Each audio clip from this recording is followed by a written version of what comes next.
There is so much to tell you guys. It's been an absolutely bonkers month, but in this video I just want to focus on one story, and that story is Carly and I's last minute decision on 2 days notice to drop everything and sail across the Bay of Biscay.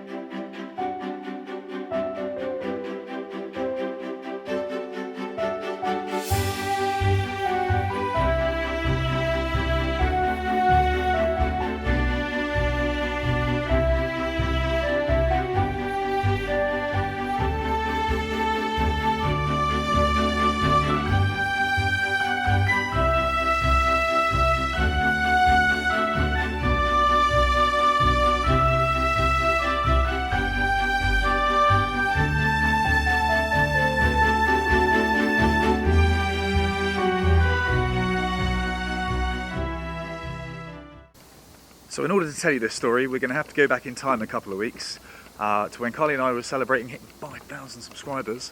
It is the morning after we hit 5,000 subscribers last night, which is bonkers. You may have noticed we are back on dry land for the moment. We've got a lot of things that we're just about to do to the boat. We'll go through those in a minute, but right now I am going to rustle up a little breakfast to get the day started.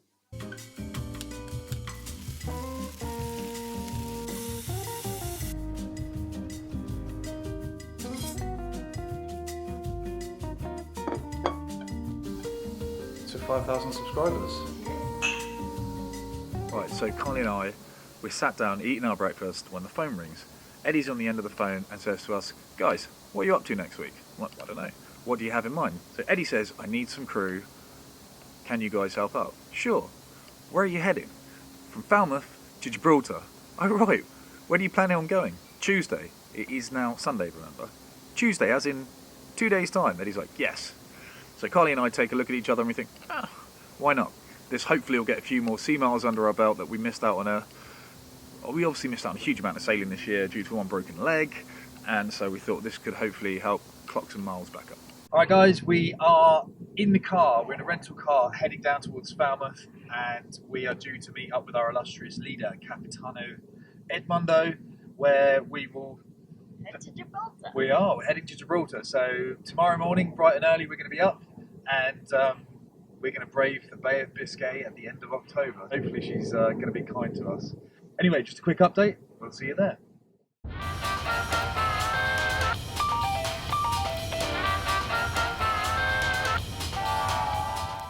So Carly and I are just down in Falmouth now, and we are on a brand spanking new lagoon catamaran.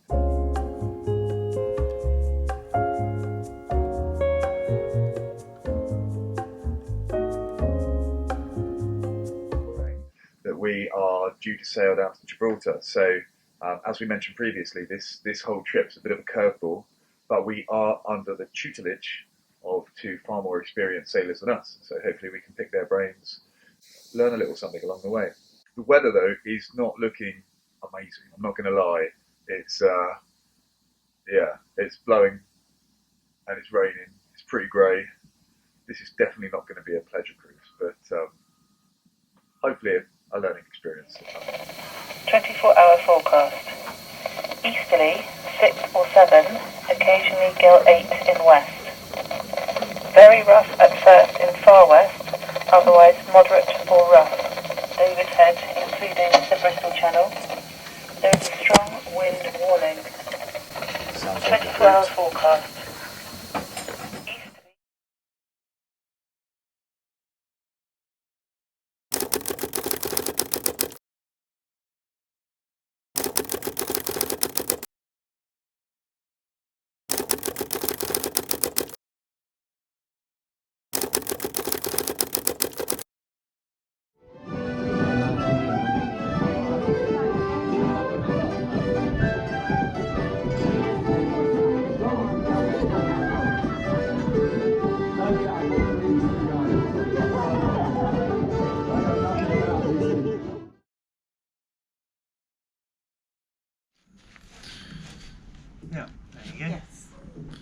a little impromptu course to steer lesson. Just refreshing on the day skipper. Somewhere. The 4, like. So you're going to go down that channel or that channel? I'm going to go down this channel and I'll aim for. What's on that channel? This is the best thing about sailing with former sailing instructors. Free lessons. Are you still working as a sailing instructor, are you? Current sailor instructors. No.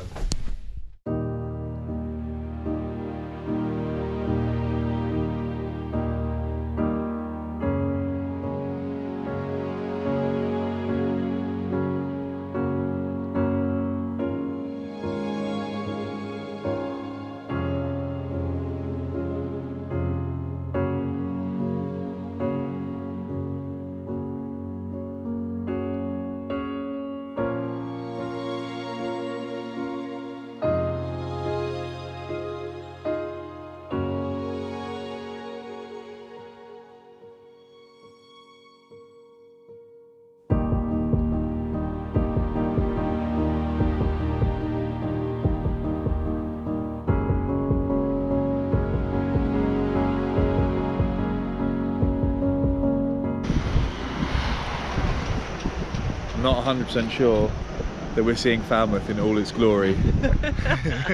There is a cyclone developing or something just out there, so I'm not even sure we're going to get out today, but doesn't look very I think Eddie's keen on leaving at 3. Eddie!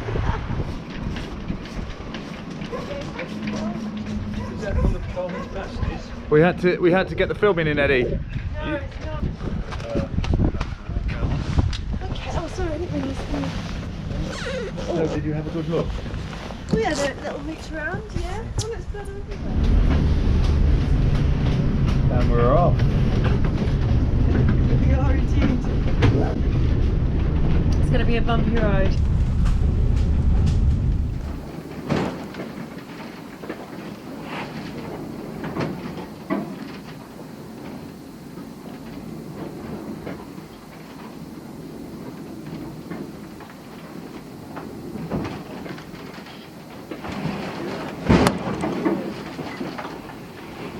Wow.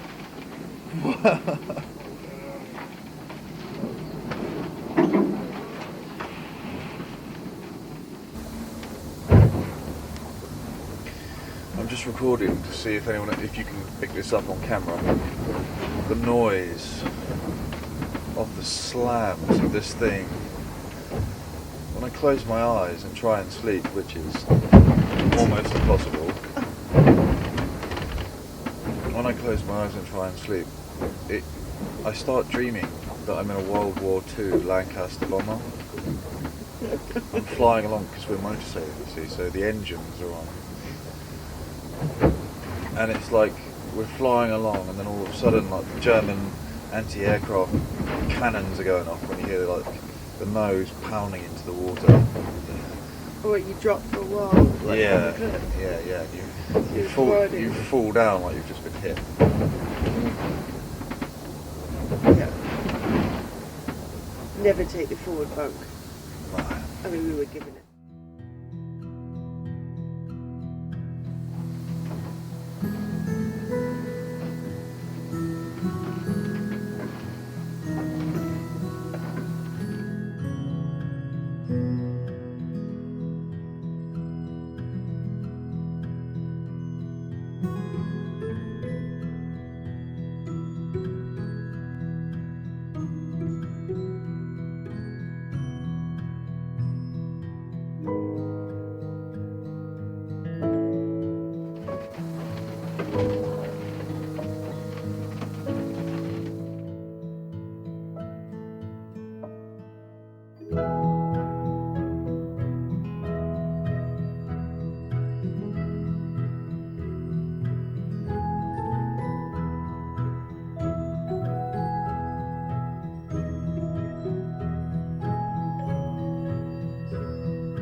Here we are, the halfway mark through the Biscay.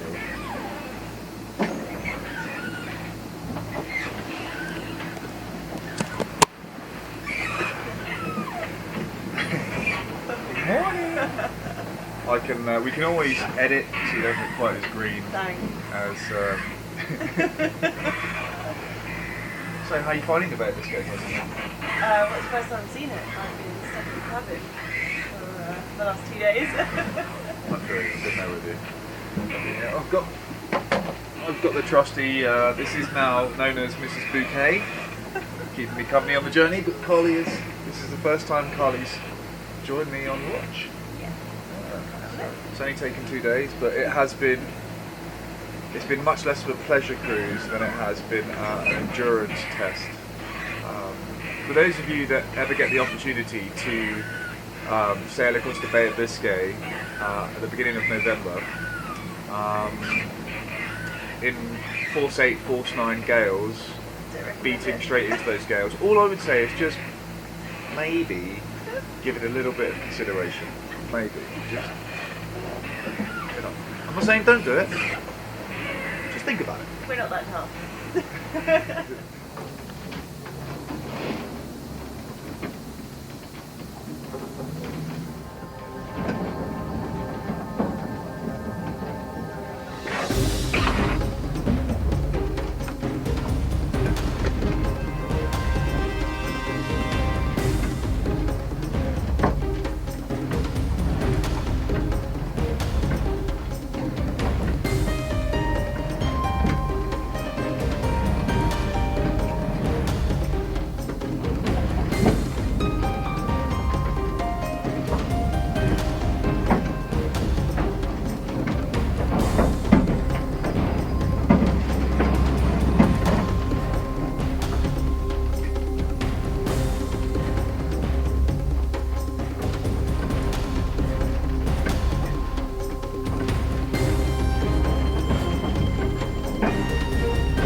So we were just trying to fill the genoing because we think there's a little bit of a tear, and I don't know what happened, but we just realised the line has come off the drum, so Dominic's trying to sort that out. What happened?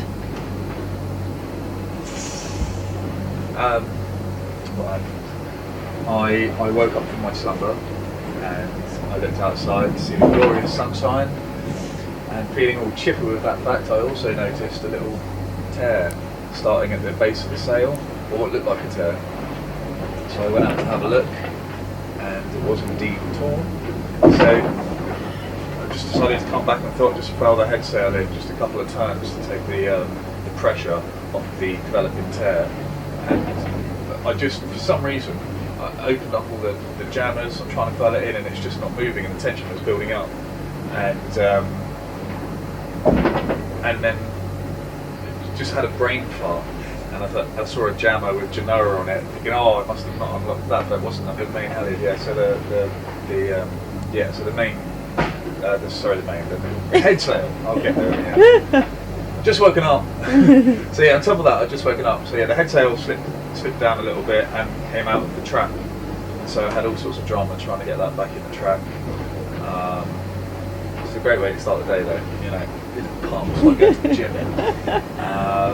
So yeah, we don't have all these jammers, everything on our boat, and my cogs weren't turning properly. But yeah, we've got a tiny little rip in the head sail, and so we felled it in so there's not too much pressure on it, so it gets any worse before we get to port. Minor drama with the sail, but we've got it back in, and now I want to go back to boat. I'll make you some breakfast. Raisin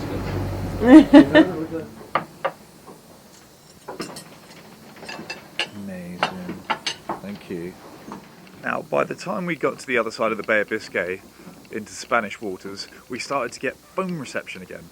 Now, as is the case when you had no phone reception for a couple of days, all of us had a few messages and a few missed calls, but Eddie's phone went absolutely bananas, and for good reason. Once he picked his messages up, well, let's just say that we had some incredibly humbling news, which you'll find out about right now. Just got some slightly concerning news. We are changing course. We're now heading to El Corona. It's got another forecast. We're 22 miles away from El Corona, and which is heading back the way we came, but the weather forecast is another gale so warning. there's another gale just about to kick up. And in the last gale that we were in, the one that we've got up to force 9, we seem to have lost our life raft. So how the hell? Yeah. So I'm very happy that we're getting out of this now. Yeah, Our second gale in the Bay of Biscay is one thing, but to not have a life raft anymore. And no water. And no water, but we've got a couple of bottles left. But the water maker stopped working, the inverters stopped working, the life raft's been pulled off the boat in the force 9 that we were in, and it's all getting a bit hairy. So I'm very much looking forward to getting out of the water. Me too. Not getting back on board until another life raft gets put back on. Yeah. And I think they're going to ship another one. seriously, this is like something out of the... A disaster movie. It is, isn't Don't it? say it. It is. I Honestly. hope with a good ending. I really hope it's with a good ending. So, yeah, I wasn't phased at all. Like the waves were getting bigger and bigger and bigger, and I didn't. It was just I'm like, Carly's looking at me. I'm like, nah, we're fine. And then the look on Eddie's face just a minute ago, it's like the life was gone. Yeah. Like, let's Changing course. Yeah, let's get out. Yeah. Although we've still got 4 hours with your... Yeah. This is Don't know. a brand new. This thing's 2 weeks old. How does a life raft get taught? I mean, it's been beaten and battered around, but It really... it's unbelievable. It's really unbelievable. It's one hell of a shakedown sailor. Jesus Christ. Anyway, alright, we'll keep you posted. Yeah. Now, I have no idea how the hell that life raft fell off the boat, but I can tell you with absolute confidence how sobering, humbling, and what a terrifying thought, or thoughts your mind plays with you when you think what could have happened.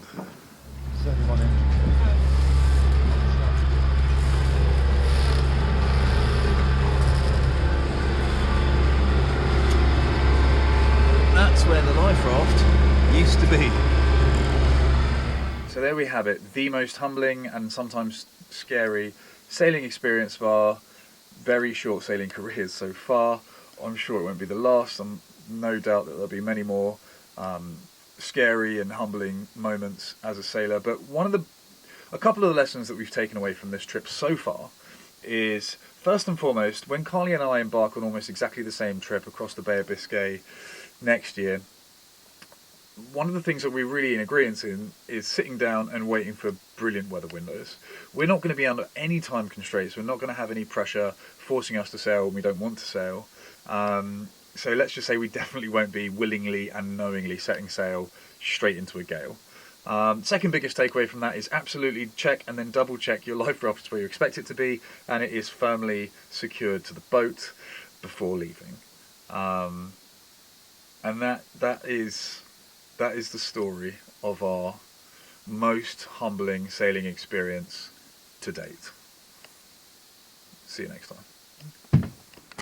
Hey darling, can I tell you what's been on my mind? Sick and tired of the 9 to 5 in the city light. Hey darling,